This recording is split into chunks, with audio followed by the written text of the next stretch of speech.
ka sa libingan. Nag-usap-usap sila habang daan. Sino kaya ang ating makikiusapang magpagulong ng batong nakatakip sa pintuan ng libingan? Napakalaki ng batong yun, kaya gayon ang sabi nila. Ngunit nang tanawin nila ang libingan, nakita nilang naibulong na ang bato. Pagpasok nila sa libingan, nakita nilang nakaupo sa gawing kanan ng isang binatang naramdaman ng mahaba at puting damit. At sila'y natakot. Huwag kayong matakot, sabi ng lalaki. Hinahanap niyo si Jesus na taga-Nazaret na ipinako sa krus. Wala na siya dito. Siya'y muling buhay. Tingnan ninyo ang pinagagayan sa kanya.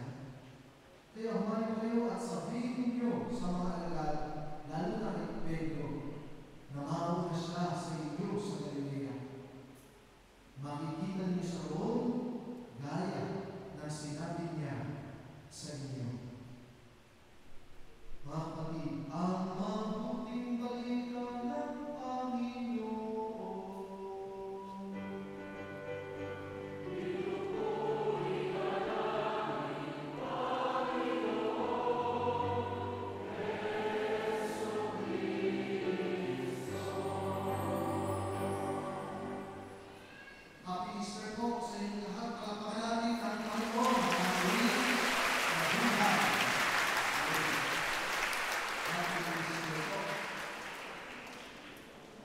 Sino kaya ang ating mapakikiusapang magpagulong ng batong nakatakip sa pintuan ng libingan?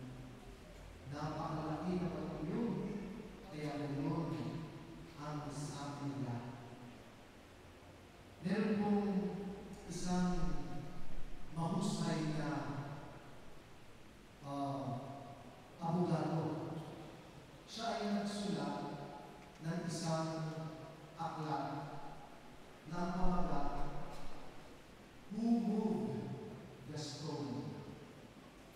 Hanggang dito. Kasi nga po, yung libingan, yung sa libingan, yung patay, yung mga sinaan sa Marcos, napakalaki ng batong iyon. Kaya ang usapan nila, sino kaya makikiusapan natin para magulong, may magulong ang batong nakatakip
nilapa ng mga bangis na hayop.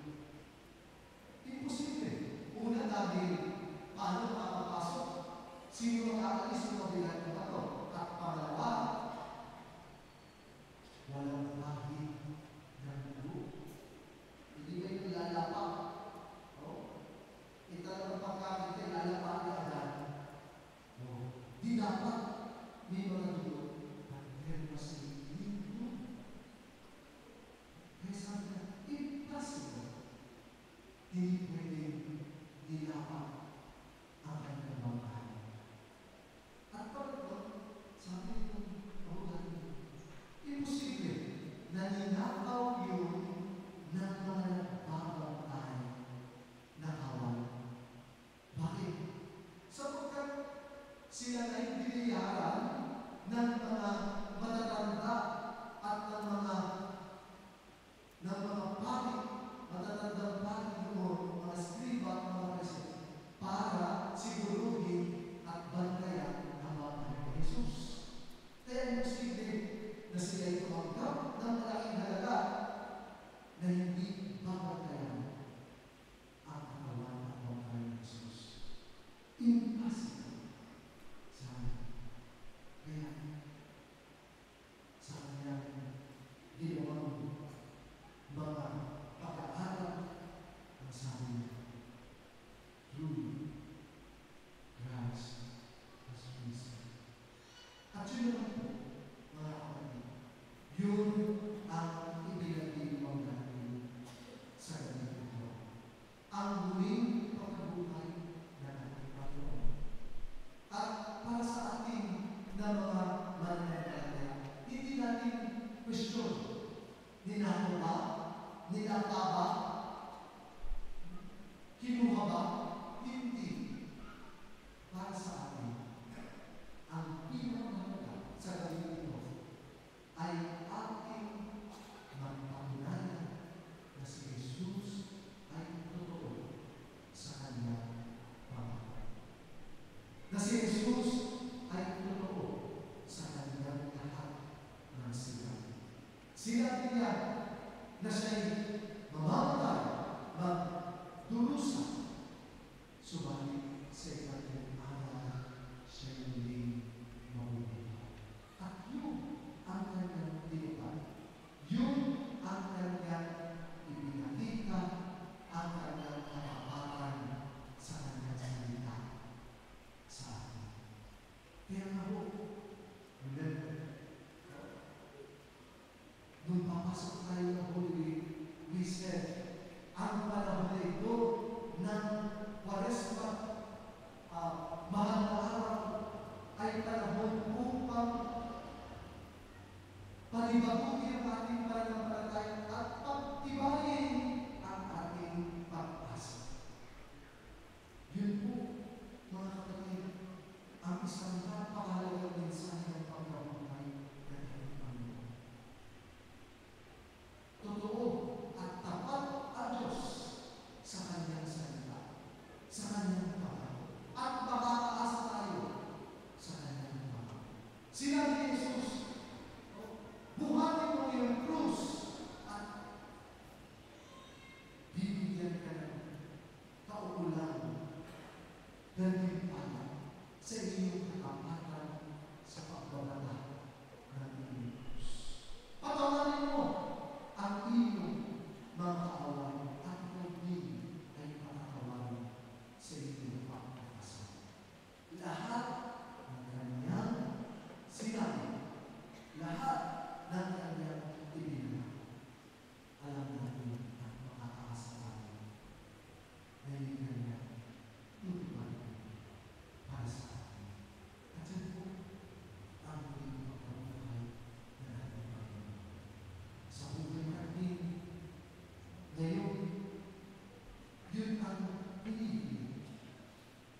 Buhayin ang pagpasa sa Diyos. Palakasin ang pagtitiwala sa Kanya. Sa ating mga pagbasa ng kapakinggan, natatunan ko yung kapatid ito. Isa pa itong pagbasa yung ako umay na ninyo. undak na